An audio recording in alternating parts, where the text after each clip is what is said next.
Good evening, everybody, and welcome to tonight's On the Sofa. We are honoured to have Martin Ling with us tonight. So Martin will be joining us in a few moments. So just a bit of a few informations. So tomorrow, tickets for Fleetwood, Rotherham in the Cup, and Milton Keynes in the Virtue Cup will be on sale. So from 10 o'clock tomorrow, they're on sale. Vic has got the SAS information that goes along with that. So he'll do that in a moment. The women won the cup game yesterday, so they beat the Actionians, and their draw for the next round is actually happening shortly, I believe. And it's very, very sad that we have to give our condolences to Stuart Pearce and his family on the untimely death of his son Harley. Awful circumstances, only 21. So we send them all our best wishes and our condolences to them. So let's bring Vic on and he can do the SAS. Yeah, hi Chris. Yeah, hi. Yeah, very sad news, and we do send our very best wishes to the Pearce family. Awful news to hear, and we wish them all the very best.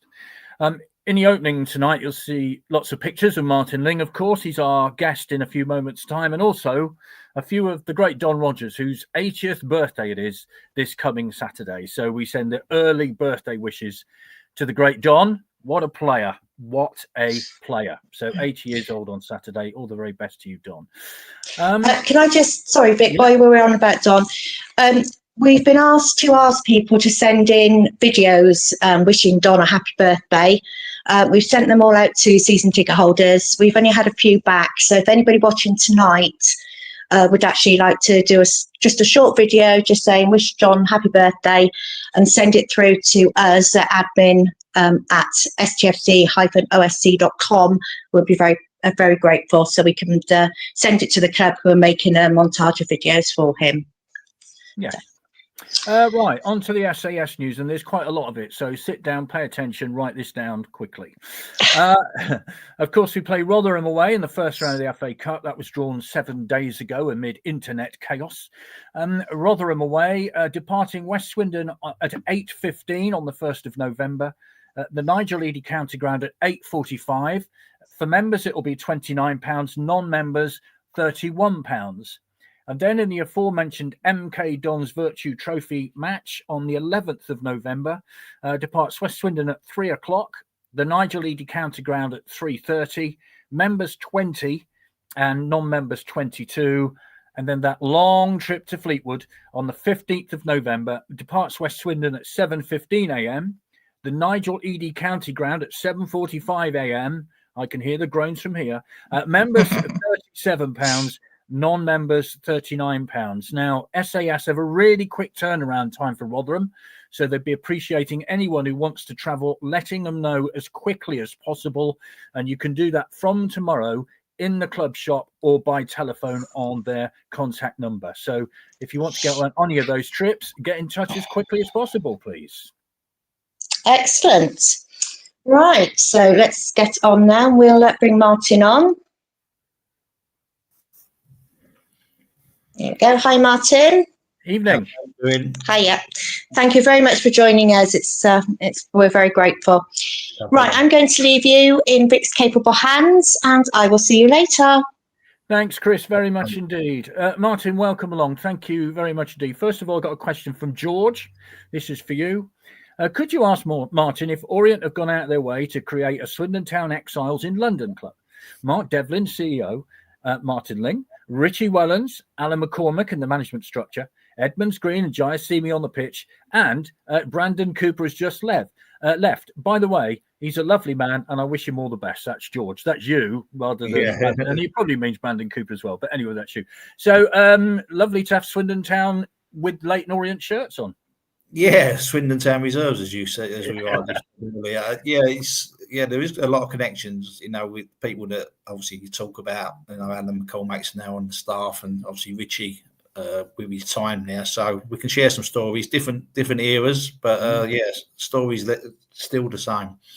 Yeah, and I guess it seems to me that with Orient, it's always kind of been a similar club to Swindon, and in terms of, it has that community feel. Is that fair to say? Yeah, I think it's, even though like with Swindon, it's a one club in the town, whereas Leighton Orient's a small club in London. But the field's very much the same. We get a big percentage of families, if I'm honest here, that come to watch the games. So the family stand is always the busiest one. The connection between is very, very similar in terms of support, that people that have been going there for years and years, like most clubs have got that, but there is that community feel around Leighton Orient, and we have to work on that, because being that small club in London, we have to try and drag people away from other teams. Yeah, you're a West Ham boy, I believe. Is that right? Yeah, I'm a West Ham boy. I'm a West Ham supporter, if I'm honest. I wouldn't say I supported them very much over the years, but certainly the ages of growing up, I was brought up in a place called Custom House, which was 20 minutes from the ground. My first ever experience of football was at West Ham. I'll be watching them tonight through my fingers, as they're struggling like hell at the moment. And but they're the club, and they're the club that I was brought up with. Yeah, you mentioned Custom House, where the old Speedway Stadium was, if memory serves, some years ago. It was in West Ham. West Ham Hammers. You were born in July 1966, which is kind of a special month for West Ham, bearing in mind who was playing for England at that time. Yeah, I mean, every time we get down to these World Cups, and I think we're gonna got a chance of winning it over the coming on 60 years for me this year, or next year, should I say. But I was alive. They tell me I was alive when we won it last time. I think I was about 15 days old. So my dad told me. Yeah. So, but it'd be nice to actually get something that I could actually see, instead of looking back in black and white, back from the 66. But yeah, it's always a good year, and something I always used to go on about, because I was born in 66 meant that I had to be a footballer. Absolutely. Right, so Mark has been in touch. Ling and give us a wave. I think that's the first of the comments that we're going to get tonight. So there you go. That's all right, Mark. A West Ham boy, but a bit far away from there. You kind of started your career not far from where I live right now, Exeter City. How did that come about? Yeah, it's a strange one, really. As a young boy, I played district football, county football, was a good footballer, but there wasn't very much of me, if I'm honest. I was very slight, and I actually won the week's trial at Exeter by being the best player on a tour that was a Butlins holiday camp, actually, for my Sunday side, and the prize was a week's trial at Exeter. I was training with West Ham and Arsenal at the time. My dad said, you might as well see what it's about. Didn't know where Exeter was, went down there, and if I'm honest with you, they fell in love with me very quickly, and me with them. And even though I felt like I was just a number, like a West Ham or Arsenal, which I was.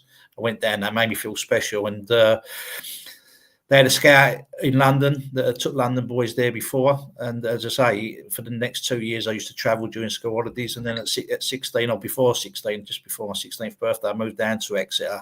And then the culture shock began, if I'm totally honest. I mean, I was a London boy. There wasn't many London accents down there at the time, but I had a really good 4 years there. I got in the first team when I was 16, and when I left there, I'd played 150 games. So it was the best thing ever. It was the best thing ever for me that I went there and was successful really quickly.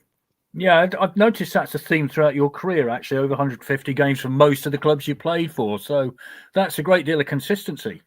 Yeah, I've never had really a manager that wants to get rid of me. That means I'm either doing something right, or I suppose the only one, maybe not. Well, Steve McMahon said he wanted to keep me at the end of my contract at Swindon, but I think deep down he didn't. But we won't go down that line. But yeah, I had 150 games at Exeter, Swindon, Southend, and Leighton Orient. And all the clubs I was there 4 or 5 years. So I really enjoyed it at places. I wasn't one that moved about a lot. I had a bit of a loan spell at Mansfield for a little period, and I finished at Brighton for 3 months. But yeah, I really did have good times at all the clubs I was at, actually.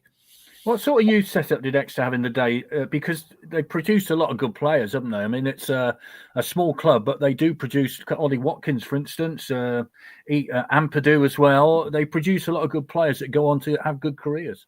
Yeah, back in the day, it was let's just say I come from London. It was themed that the Southwest there wasn't the greatest amount of talent of schoolboys, so they sort of they used London. We had a couple of lads from Birmingham, but over the years they've got better and better and better at what they do, and they get the best boys. Well, they certainly do. Recently, they got the best boys that come out of Devon. But at that time, as I say, we was. I think if I look at the 6 lads that took on with me, I think 2 of them were local, 3 of them were local, and the rest of us was like staying in digs. So they spread the net, but they done it well. We had a scout, the exit scout in London, exit scout in Birmingham, and to be honest, one thing they always did was give youngsters a chance. I mean, I had mine come really early at 16, but they always, if you was good enough, you always got a chance at exit. You always felt that you could go on from there, and I think that's carried on, proving over. I mean, it's near enough 40 years ago, or 40 odd years ago when I joined them, but they still do the same now, which is good to see. Obviously, Lou Macari comes calling then. 2 spells at Swindon. Your first didn't last very long, did it? No, 93 days of hell, as I call it. I mean, it's weird how I've spoken to Lou a couple of times since, really, and it's weird how I wasn't the right fit, I don't think, for him. I was a bit of I was a ball playing winger. Lou's game was based on the longer ball, and we didn't really see. I was injured for near enough half of that 93 days. Played 4 games, 2 in the league and 2 in the cup. When he told me there was a club willing to pay the money for me when Southend come in, I would have walked there at that time, because I didn't enjoy the time. I didn't enjoy what it was about. I didn't settle. But then I look back and think, I was very much an headstrong 20-year-old. If I'd have went there maybe 2 years later, I sort of come away from Exeter being a big fish, if I'm honest with you, within the setup, coming to the Swindon team that had just gone up. And it didn't work for us, but me and Lou have talked. I remember the day I left, it was a quite interesting one. As I went on, my dad always told me, whatever happens, good or bad, always go say thank you. So I went and knocked on Lou Macari's door when the deal was sorted out, and just thanked him for the time. He said it never worked out. And he said, openly and honestly, he said to me, it never works out, but you're going to be a good player. You're going to be a good player. Now, whether he meant that or not, I don't know. But, we left on good terms. We shook hands. And in life, it's pointless harping on about something that could have went better or why it didn't go better. I think it was down to both me and to Lou as well. So it didn't work out. Well, they do say in life, never go back, but we'll get to that later. So kind of worked out for you. Now, Southend then, obviously nearer home, which I think played probably a big part in why you went back there. But 5 years there, that was chalk and cheese to your Swindon experience, wasn't it? Yeah, it was brilliant there. I went back there and it took off really quickly. There was never a dull moment at Southend, if I'm honest with you. I think for the 5 years I was there, every last game of that season meant something, whether it was to go up, or to stay up, or so there was always something on it. And I joined them in the old 4th division and left them when they just got promotion to the 2nd division. So it was a successful time. It went a little bit sour at the end, and that was nothing to do again about football. It was more to do with a money issue, if I'm honest with you, between me and the club, and hence the return to Swindon. But the time there was, I won't let that last season spoil what was a really, really good 4 seasons, to be honest with you, that I had there, and helped create, my name for myself in terms of being a player that people were interested in. So that was good. How did you develop then from your early days at Exeter to your time at Southend as a player, would you say? Well, it's weird, isn't it? Because I started, my career always had been as a centre midfielder. Back in the day, it was a 4-4-2 formation wherever you went. My first 2 years at Exeter in the first team was at centre midfield, and then a manager come in and said that he thought I was a bit too slight to play centre midfield, play me wide right or wide left, and then for the next 5-7 years probably till I come back to Swindon that I played left or right wing, and it was only when I come back to Swindon that I was put back into a centre midfield position because we played that system of 5-3-2. So I could play wide and I could play in the middle. I always preferred to play in the middle because I felt that then I could influence the games more. But I enjoyed playing out wide. But as I say, from then onwards, when I come back to Swindon, then I played central midfield, both at Swindon for the 5 years I was there. And then when I come back to Orient for 4 years, I went back to be a centre midfielder again. So it's weird how, the crossroads of your career takes you in different directions. Yeah, we'll get to Swindon in a minute, but we've got some lovely messages coming in for you. Darren says, Martin Ling, great player. Thanks for your service to the club, Martin. Sean says, did you ever hear or remember your chant for you? Bong Bing Martin Ling. Bong Bing Martin Ling. Do you remember that one? No, I don't remember that one. There's one I do remember, but I can't repeat it on here. It's got a swear word in it. Fair enough. It's not the here, he's there, he's everywhere. Yeah, that's the one. Yeah. Craig says, great to see Martin looking and sounding so well. Thanks for what you did for the town, getting us up into the Prem and being the beating heart of that brilliant team. I wanted to thank you for your honesty in talking about your mental health struggles when you were here as a manager too. Your honesty makes you a great advocate and role model for men's mental health. Take care, Lingy. Well, we'll get to that in a little while. But Glenn Hoddle then comes calling. Now, if you're a footballer and somebody like Glenn Hoddle comes for you, how does that feel? Yeah, Ozzy actually signed me. That's true. Yeah. He signed me. Ozzy signed me on a Thursday, and I picked up the News of the World paper on the Sunday, and it had "Bye Bye Ozzy" on the back. He'd gone to Newcastle, and I thought, I had that bad time at Swindon before, and I just thought, this is fated to not work. But then, luckily for me, Glenn come in. He was then playing in the reserves, and most of my football in that season was in the reserves. But also, John Gorman knew me quite well from my Southend days, from when we played at Leighton Orient. So I played in the reserves with him. Obviously, something he liked. He gave me my league debut the second time round at Port Vale away, and then obviously give me a contract that. A 2-year contract for when he became full-time manager. I think he paid a fee of next to about 15,000, I think, at the time. And when he sort of, we talked about this system that he wanted to play, it was a 5-2-1-2, really, if people look at it, and talked about this number 10 position. It took me about 3 or 4 months to get into the team in his first season. But there was a couple of times I remember him calling me in his office one day and said, people would always talk to me about my defending wasn't good enough. And I used to say, that's right. That's why I play right wing or play as a number 10. I'm the first to say I couldn't tackle. I couldn't really head it. And I had no interest in defending if I could help it. And he pulled me in his office one day and said to me, I defend too much. And I was like, wow. I said, well, what do you mean I defend too much? He said, well, because you're playing in that number 10 position, every time we lose the ball in their half pitch, 50% of the time, just don't come back over the halfway line and go and find yourself a bit of space. And I thought, well, I said, okay. But what you tend to forget, we get the ball, win it back, give it to Glenn, who would then hit you with a 60-yard ball and I was the first person of that attack. So that was so refreshing for me, because he wanted good footballers. That's one thing I knew that I could do, and he played me in a position that suited me down to the ground. So it was to play with him. I wouldn't like to see what he was like in his prime, but he was brilliant enough when he played with us, to be totally honest. Yeah, people talk about long ball football. With Glenn Hoddle, it's a slightly different long ball football, wasn't it? Yeah, we talk about technique, and I always judge this: if you play a ball with the outside of your foot, like with your good foot, everyone can do it. Most people with their bad foot, it is really, really difficult. But Glenn could do it with both feet, and it was a 60-yard pass that then set off whatever the yardage was, but it would then set us on the attack. Yeah, fabulous stuff.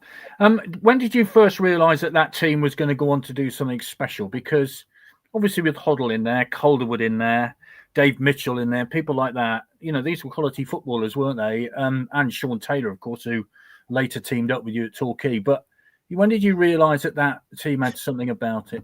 The first year we was, as I say, it took me a bit of time to get into the team. And again, another story. We went to, and when we were going to, it was pre-season in Holland, and Glenn sat us all down and said, like, how we played last year with the 5, the 2, the 1, the 2. We're gonna. It said, Lingy, the position that you played really well last year is no longer the position. I was like, oh God, what's happening now? But what he did, he put McLaren as a sitter in the midfield, and then told me, myself, John Moncur, Mickey Hazard, to rotate to be the 10, because what you found at the end of the first season was that people started to realise what we was doing, and I was getting man to man marked. I went 50% of the last 10 games. I had a man mark on me all the time, because they knew, obviously teams worked out we did, but when he done that, and the rotation between Glenn and Ross McLaren, i.e. Ross would slip as a sweeper and Glenn would slip into midfield. And then, the little tweaks that he did, and starting the next season, we'd come off as like a good time, but you could just feel the momentum growing and growing and growing. And I think the important thing that was there also, that Glenn stayed fit. And if you look at the appearances for the players, most of the squad stayed fit that season. Yeah.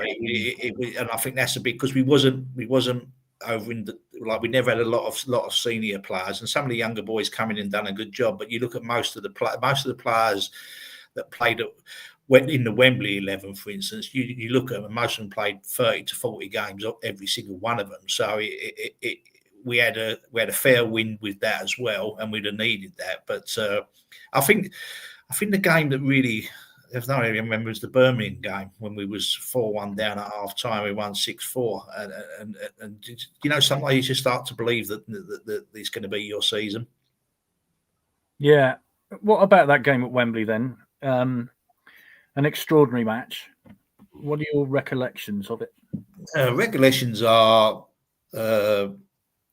everything beforehand seemed to go very, very quickly. For me, it was my biggest game of my life, and we started off, in total control. Had the game by the scruff of the neck, hence the 3-0 scoreline. And then, I don't know, for what was it, 15-minute period where we just couldn't stop them going forward. Obviously, they're now taking all types of chances in terms of like the fullbacks are going in, and we couldn't live with it for a while. But I always remember when they went 3-3, normally you'd think, no, we're gone. We're really struggling. I can remember Glenn, message on the pitch and saying to us, let's just relax. Let's get back. I know it's easy to say, but just relax and get back to what we was doing. And if you look at the game, when you look back, once he went 3-3, we took over again. We took over the game again, and we had chances again. We got a penalty, whether it was not a penalty or was a penalty. It's still open to debate. Chalky still says he was fouled. Yeah. I will believe him. But yeah, and David Ellery said it was a penalty. That's the most important. that's good enough. But yeah, if you look at it, probably 75 minutes of the game we was in total control, but the 15 minutes left us,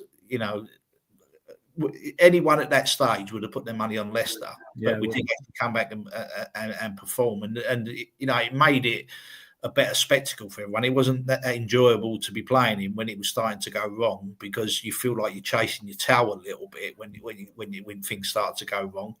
But as I say, it wasn't a case of Glenn we never shut up shop. We never did it in games. He'd always believed that we can go and get that fourth or that fifth one, and that's the way we played the game all the time. You can't just turn that on for the Wembley game to say now we're going to sit in and we're going to look after this 3-0 lead, because that's what we wasn't about that.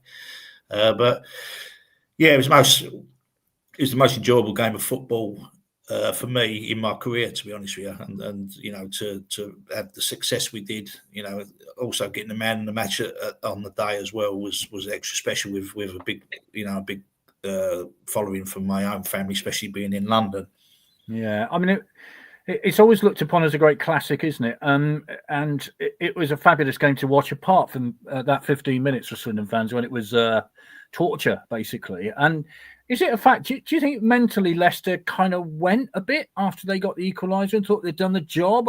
I mean, it's a difficult one to guess, isn't it, really? Yeah, it's hard to tell, really. I mean, as I say, once you get back to that level, now, like if you're playing, you can say that if you're playing in a game and you're 3-0 down and you just throw caution to the wind, but once you get back to 3-3, you start to think you're back in it, and mentally, there definitely felt a mental shift, in terms of we then started taking over the game again. It looked like they felt that they now had something to protect, where before they didn't have nothing to protect. So and that played into our hands, because if anyone just sort of tried to sit back and beat us that way, we'd always find the answer.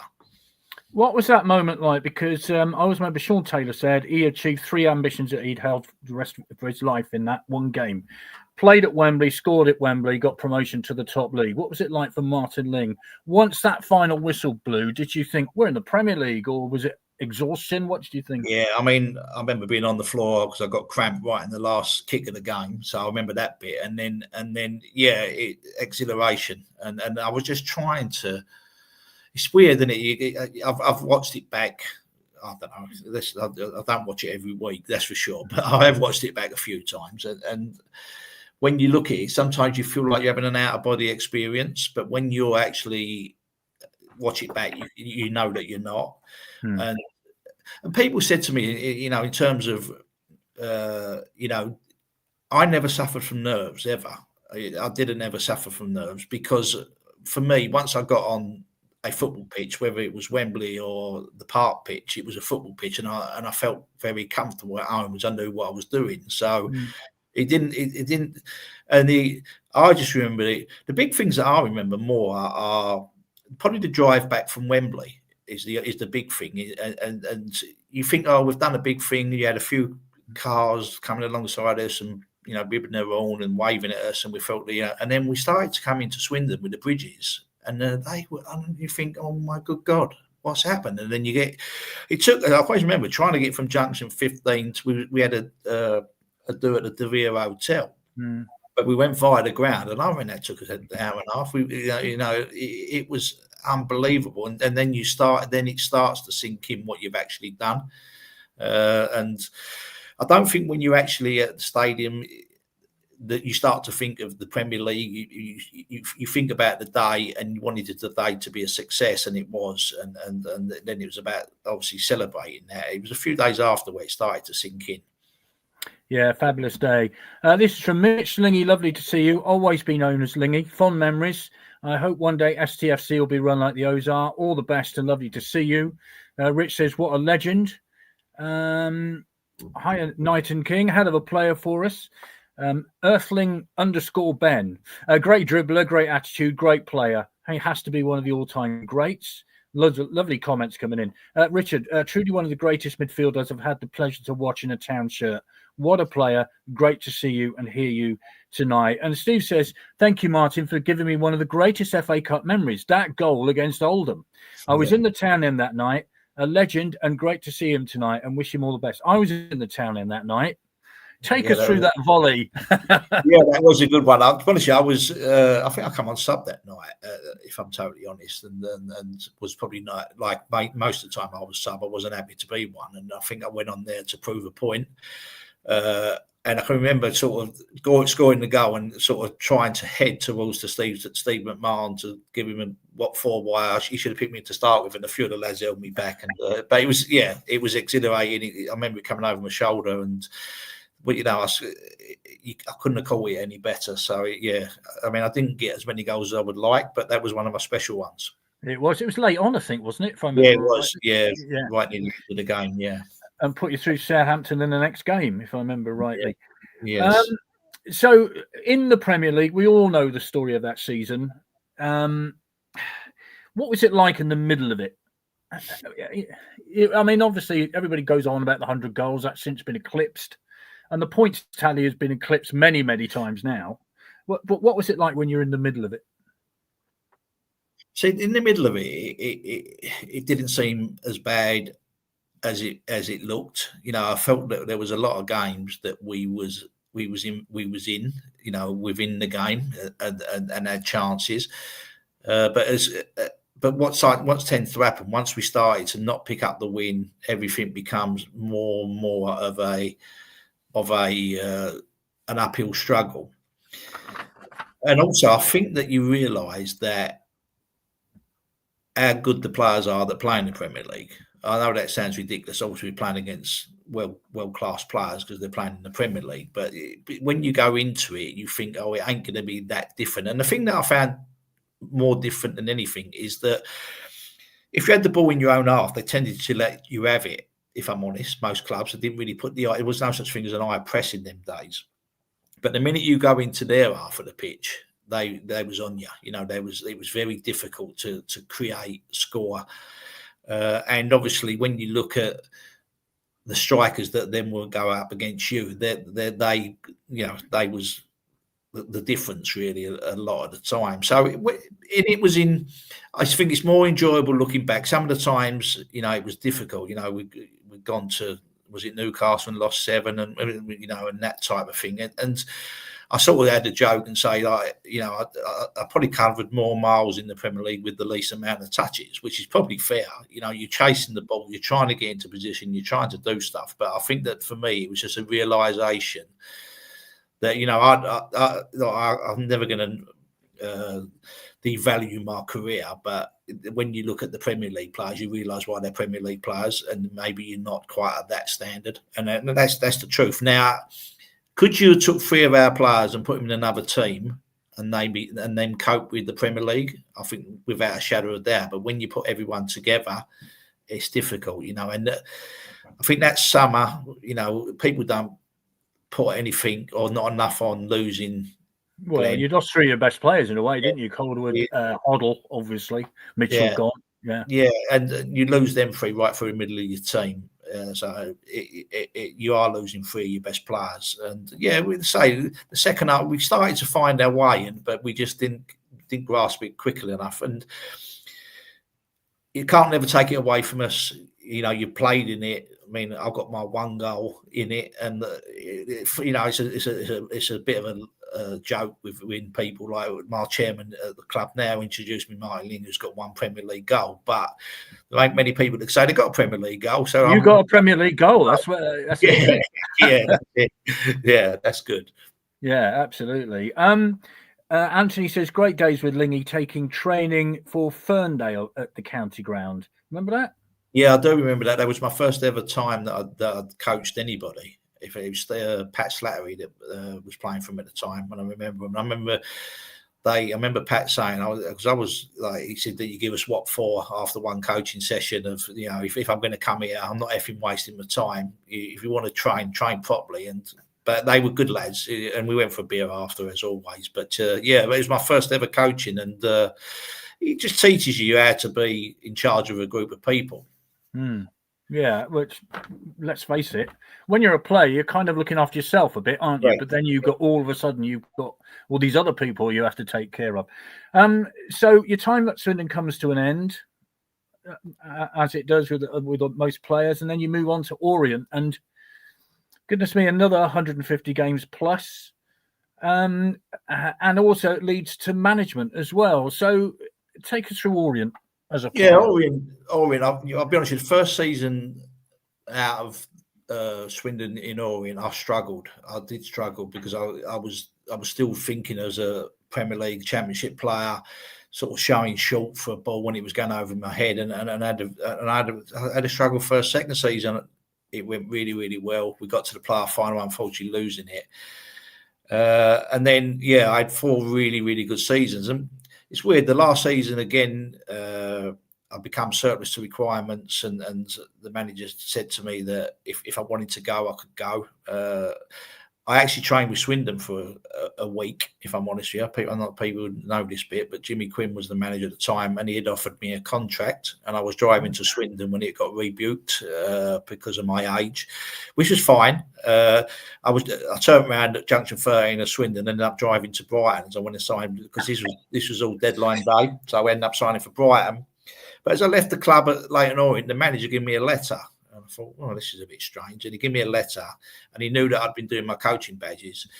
And he said, if I want to come back at the end of the season or the start of next season, then the youth team job is there for me, which was a really strange letter to get when you're coming out of a club. But I was, if I'm honest, getting to Brighton was taking me 3 hours daily in and coming, and I was struggling with the training in my head. And I always had this letter in my mind. And then I've done really well for Brighton, enjoyed the time there. Mickey Adams offered me another year's contract, but I didn't fancy the drive anymore. And if I'd have turned the Orient youth team job down, I didn't know if, it was a step into the next stage of my career that I knew that I wanted to do. So I ended up turning the contract down from Brighton and taking the Leyton Orient youth team, and then you just put a microwave on what happened next. 14 months youth team, then I was made assistant manager. 14 months I was made caretaker. So all of a sudden I'm now managing a team in League Two that was second bottom when I'm 36, and not really ready. But the one thing I always said is, I always remember Barry Earn, who was the chairman at the time, saying we'd handed the job down through the before, so the assistant manager or the manager went and they give it to the first team coach. He said, we don't really want a young manager. And I said to him, look, you might not want me. I'm going to prove that you do. And he said he always stuck in his mind. And I had a really good time at caretaker, and ended up doing another 5 years, as manager. So I ended up doing, I think, near enough 13 years here altogether at Leyton Orient, between playing youth team assistant and manager. So it was wonderful times, and we got a promotion as well, so even better times. I was going to say, you had a pretty successful time as a manager at the O's, didn't you? I always remember driving to Swindon for a game on a Saturday morning, and Barry Hearn was on. He was being interviewed, and he was saying what a fabulous job you were doing at Orient. Did you feel settled there? Was that, thinking, this is my club, I'm quite happy here? Yeah, look, the thing is with it, you have time, and I've done 9 years, so I've done 4 years as a player, so and then as I say, the 5 years on the coaching staff. But yeah, 9 years on the coaching staff. It become my club. Working for Barry was brilliant. If I'm honest with you, it was to the point. If I'm fair, if he liked you, he liked you. If he didn't like you, he didn't like you. But we used to have a 5-minute conversation every single day at 10 o'clock at night. He'd go and do his American work, and his first thing he'd do would phone me, and it might last 10 seconds, it might last 10 minutes, but every day we had a phone call at 10 o'clock at night, unless I was out or he was out. But like say 90%, 95% of the time we had that phone call. And then I used to think, but he used to do that with all his employees, and nothing ever built up. Nothing ever built up into a problem, because you were talking every day. So if everything there was a problem, you were spotted. So, yeah, I really enjoyed my time. And he taught me, if I'm honest with you, the fact that I'm doing the job I'm doing now is because of Barry Earn. It's as simple as that. Because when I took over as manager, he was doing the contracts, and he said within a year he wants me to take over everything, and he wants me to learn how to do spreadsheets. And I said, look, I'm up for it, but you're going to have to help me, to get there. So like dealing with agents and that. So for a year we had a transitional period, and then Barry didn't, then he went right over to you now. And I only use Barry rarely with agents or players. If I got a real sticky one, I said, Barry, just phone them up and get it over the line for me. But the reason I'll do all the side of the director of football now is because of Barry. And in them days, that's what what a lot of managers did. There was no such thing as director of football. So that's what, I've got to thank him for that as well. Are you a spreadsheet person?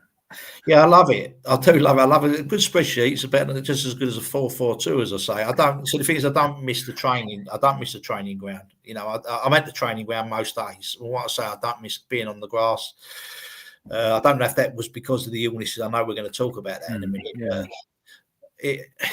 also, if I'm honest with you, even though I love being a football manager and a football coach, but I love the managing more than the coaching. I know that sounds stupid. Like a Monday, as you said about Sean Taylor, I had Dean Smith with me at Leighton Orient, and Monday to Wednesday, I was, they would take all the training. I'd have a walk round and be there. But once Thursday come and it's now preparing for the game on a Saturday, I started to get interested in it. So coming away from the coaching wasn't as big as wrench for me as some people would. It was their big drive, because I still now manage people. It's managing the people from Richie downwards, but also you have to do a lot of managing upwards, which can be interesting at times. But it's something that the people that you're managing up to are multi-millionaires, but they're human being just the same. So I tend to do it the same way, which is open and honest, and it seems to be working so far. Yeah. Craig says, Brum 4, Swindon 6. Perhaps the greatest regret in my life today is staying at home in Sheffield to decorate the bathroom rather than hop on the train down to Birmingham that day. Now, I've often said it's one of the great disappointments of my life I wasn't there. I was sports producer at Radio Devon at the time, presenting a sports programme, watching CFAX, and you were 4-1 down, thinking, oh, well, that's the end of that. Next time I turn it back on, it's 6-4. And it's, to my great shame, I have to say, I wasn't there that day. I'm really, really disappointed about it. Right, let's have a look. Remember that drive back from Wembley, says Gordon. In my car, the people on the bridges in the town was packed. Lots and lots of comments. We'll get through some as we go through. But Cambridge, we'll skip through that a bit briefly, because we obviously want to get onto the Swindon bit in a minute. But Cambridge started off quite rocky for you, didn't it? It was a bit turbulent at the beginning. Yeah, I mean, I've done 10 days. It was, without going into chapter and verse, they had a chairman that was stealing, what for better words, of off the club, and I worked it out quickly. Didn't want to be part of it. They told me the chairman was going. They had a vote, and the chairman he had the casting vote, even though he wasn't the owner. And then they tried to convince me to come back. I said no. And then the chairman resigned himself, and then they phoned me back up and said, he's resigned. Will you come back? And I went back, and it was after that it was fine. It was just that they were, it's hard when the owner lives in America and the person who was the chairman at the time lived here, but you could just tell what was going on, and I didn't like it, so I didn't want to be part of it. But in the end, the club was brilliant, and I liked the club a lot, to be honest. The people that were left behind. So it never worked out on a football front in terms of results. The first season was okay, but it never quite worked out. But it's still a club that I really enjoyed working for. Yeah, Torquay United, another one, of course. I always remember a Boxing Day fixture. Torquay United won, Swindon Town 0. Paolo Di Canio was the manager of Swindon. I think you were manager of Torquay. That must have been a good day for you. Yeah, look, again, I had a great time. I mean, the West Country is very much part of my life because, Swindon's in the West Country. I started at Exeter, but my wife is from Exeter, so I know the West Country really well. I moved down there. I moved into my brother-in-law's place in Exeter with him. My wife, my children were 14 and 15 at the time. Sam, my boy, was, making his way in his football career. My daughter was in the second last year from school. So I went down on my own. And so I really loved it. I loved the people down there. Unfortunately, it didn't finish how it should have done. I really feel sorry for Thea, who she was the chairwoman at the time. She had to phone me up to tell me that I'd been relieved of my duties for football reasons. And I said, well, the fact that you said football reasons, it wasn't football reasons. It was that I was ill, and they didn't want to take a chance on it, which is fine. They paid their way and they paid what I was owed. So, I walked away, but I was disappointed that I was ready to go back at that stage. I felt that I could go back, and maybe it was a blessing in disguise, because, as I say, when I tried it again, Swindon, it didn't work out either. So I never quite got rid of my demons at that stage, but the Swindon thing taught me how to get rid of my demons in a nice way. Okay, well, let's talk about that then. Lee Power brings you on board as manager, and I think it was by common consent at the time that most Swindon fans were absolutely delighted that you were manager of Swindon Town. Were you worried about it, having had your experience at Torquay? How did you feel? No, because my first little bout, I had a little bit of a bout of mental health when I was at Cambridge, and I took 10 days off work, and I come back all right, and it went as quick as it come. Then I had the bad bout at Torquay that ended up going in the Priory and was in the Priory for 7 weeks actually. But I felt I'd had a, I thought I had a hold of it, and I thought that it had come. I'd been treated, and I was having treatment. I was having counselling, and I was taking tablets for the depression. I felt okay, if I'm honest with you. And when I went to Swindon, I would never have went if I felt that it would come back. I couldn't, and I still can't equate today whether it's I don't believe football management give me depression, if I'm honest with you. Did it not help because it's an high pressure job and the result sits in your head and them type of things? Yes, I think it may have a part of it, but I think that I would have got it, if I'm honest with whatever job I did. If I'm honest, I think I was just built that way. I speak openly as well now. I used to use alcohol as a coping mechanism, if I'm totally honest. And the thing where it threw me at Swindon is that I hadn't had a drop of alcohol for since I left Torquay, which is about 3 years. So I thought the alcohol was part of the illness, or it helped. It didn't help me when it came to the illness, which it didn't. But I was sober at Swindon and for the 3 years, and I felt good. And then it just started to come on me, and I just, and I felt it this time, and I knew what it was. And if I'm honest with you, the fact that I come away from Swindon quicker than I did at Torquay probably helped me to recover quicker. But in the same breath, I couldn't stay there a minute longer. I ended up back in the Priory, if I'm honest with you, for 7 weeks.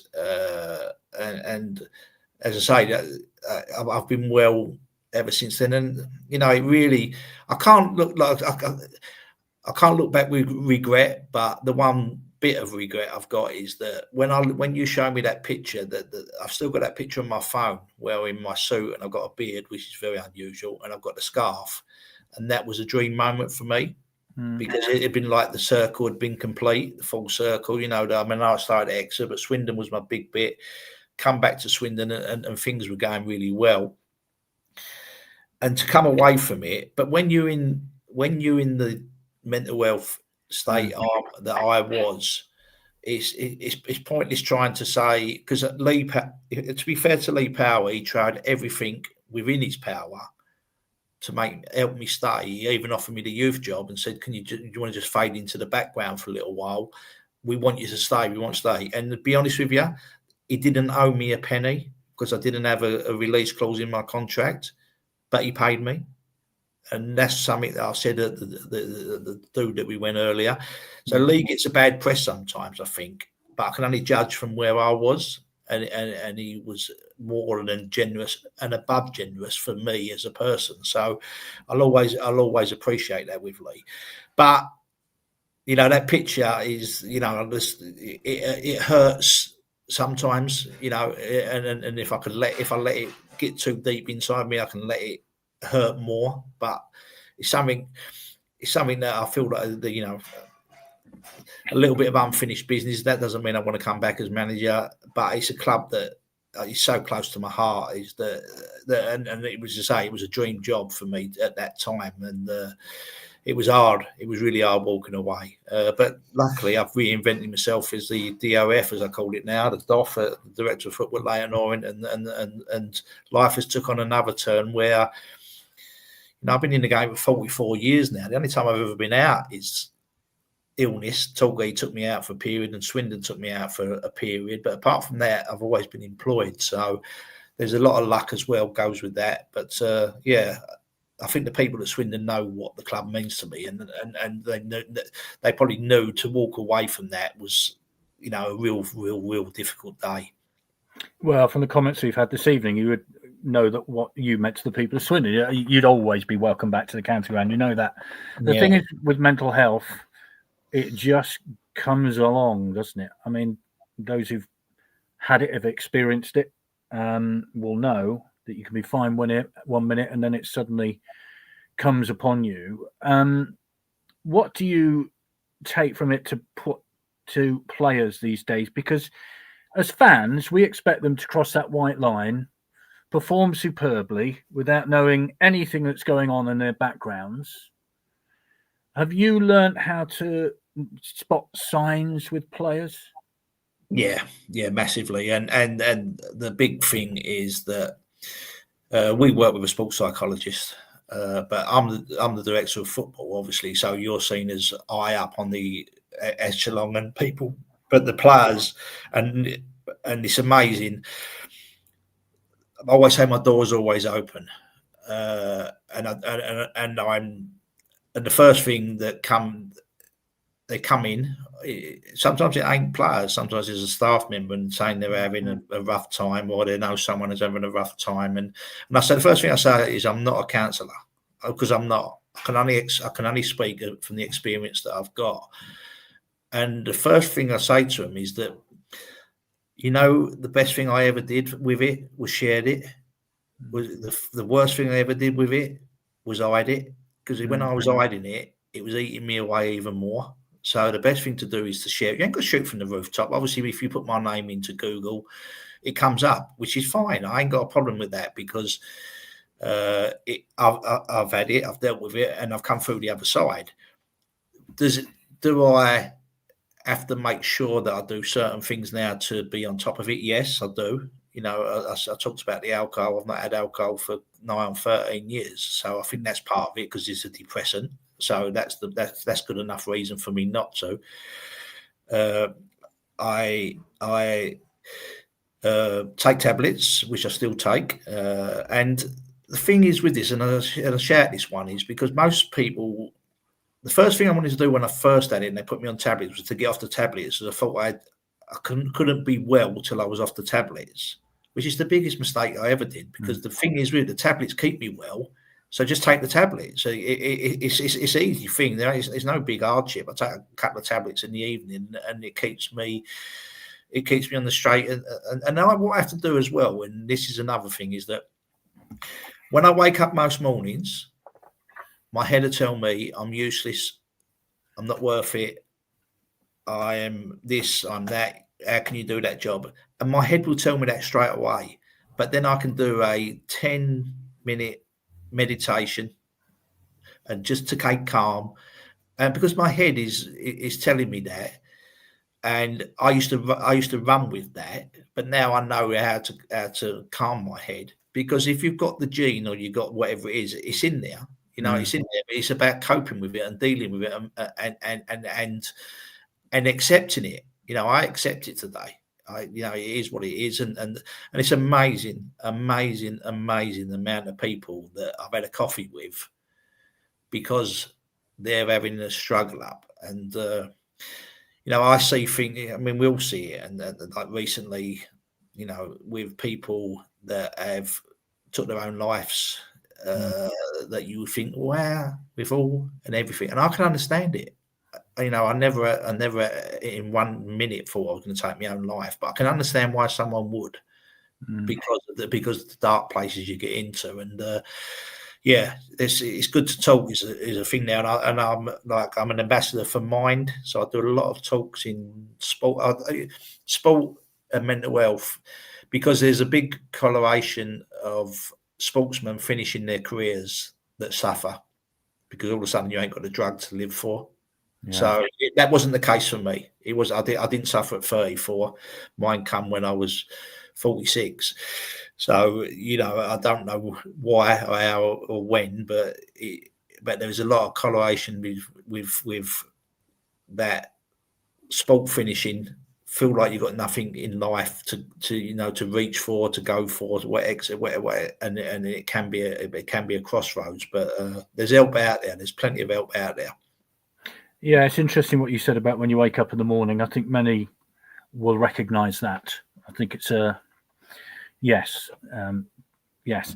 This is from Anthony. No hard feeling here, Lingy. Mental wellness and well-being always comes first. You'll always be a town legend.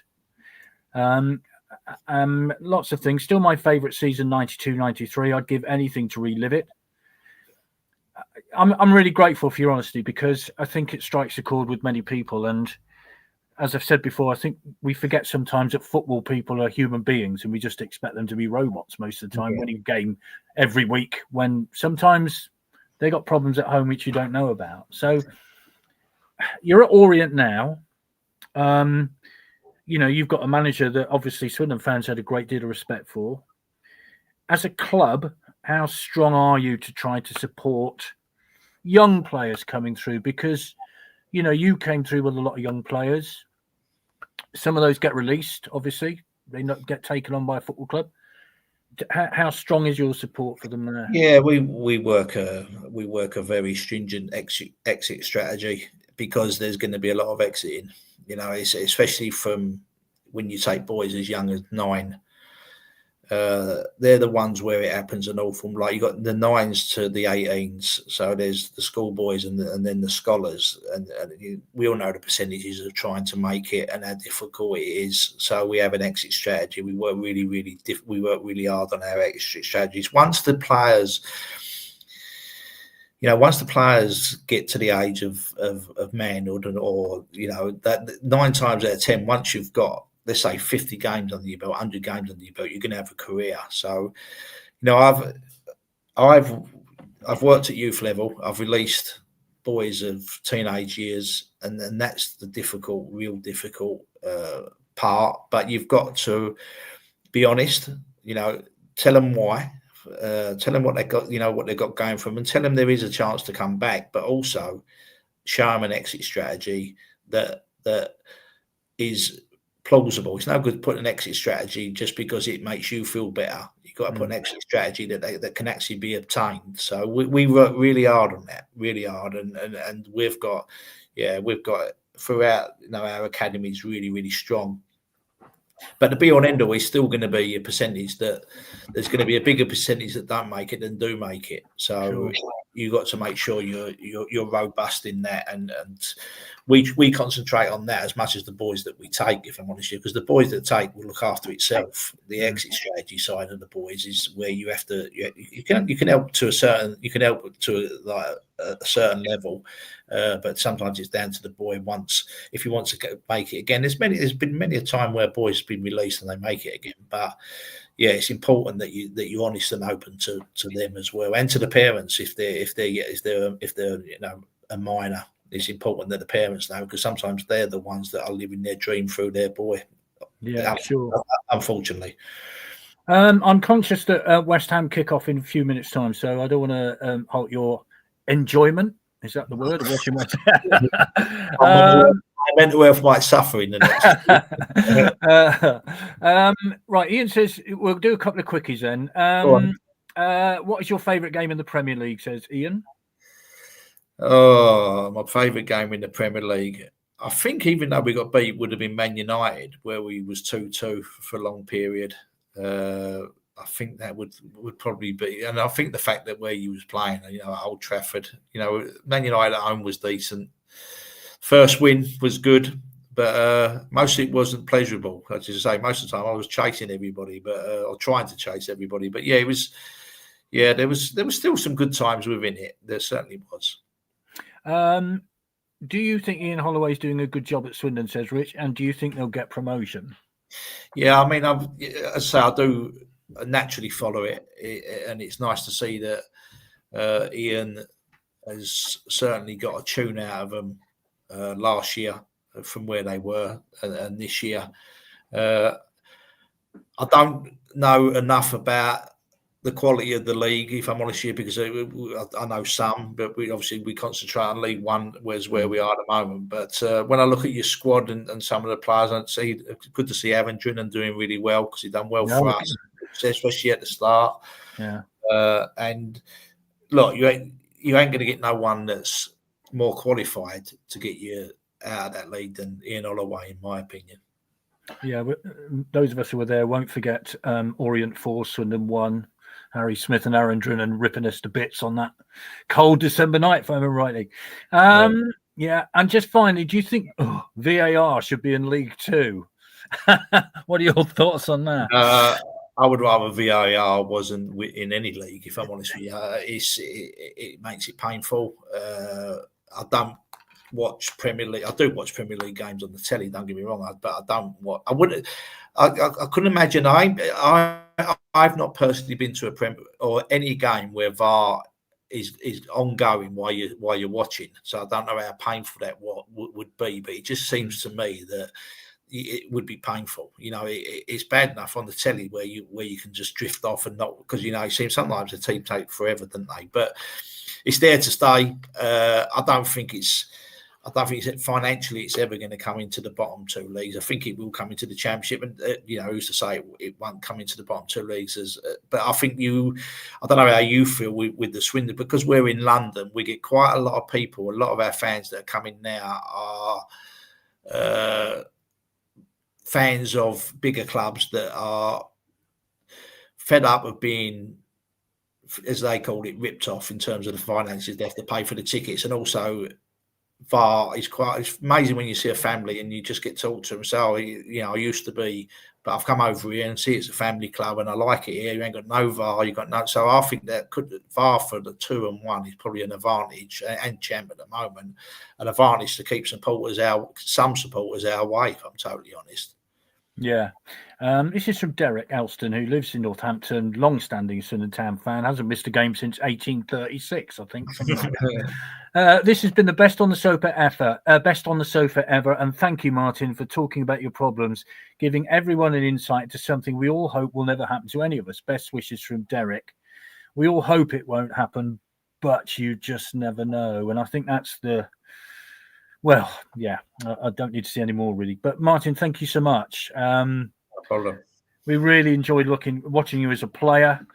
We really hoped you would have been there for a long time as manager, but as for the reasons you've explained, it didn't work out. But we wish you all the very best at Leyton Orient, and do give our best wishes to Richie Wellens as well, please. I will do. I'll see him in the morning, and I will do that. And we'll let you go in a minute and watch West Ham against Brentford. Thank you very much. We can just keep you on here, Martin, whichever. Yeah, we'll keep you for 2 hours. It's fine. Brilliant. Thank you very much, Martin. It's been a privilege to have you on, and keep in touch. And if you're ever down this way, whenever Orient aren't playing, please let us know, and we'll long to see you at the county ground. So thank you very much. Thank you. Just a quickie, a draw that's just come in the second round of the Women's National League Cup. Swindon have been drawn at home against Cheltenham. That's just happened to Cheltenham. So just thought I'd get that in quickly. Thank you. There you go. Thank you very much, Vic. We will have our Prospects Hospice badges available tomorrow night. We've had our second consignment, so they will be available in the Legends Lounge before the game tomorrow. So Vic and I will see you tomorrow at the game if you're going. And have a good week, and we will see you next Monday. Okay, take care. Bye.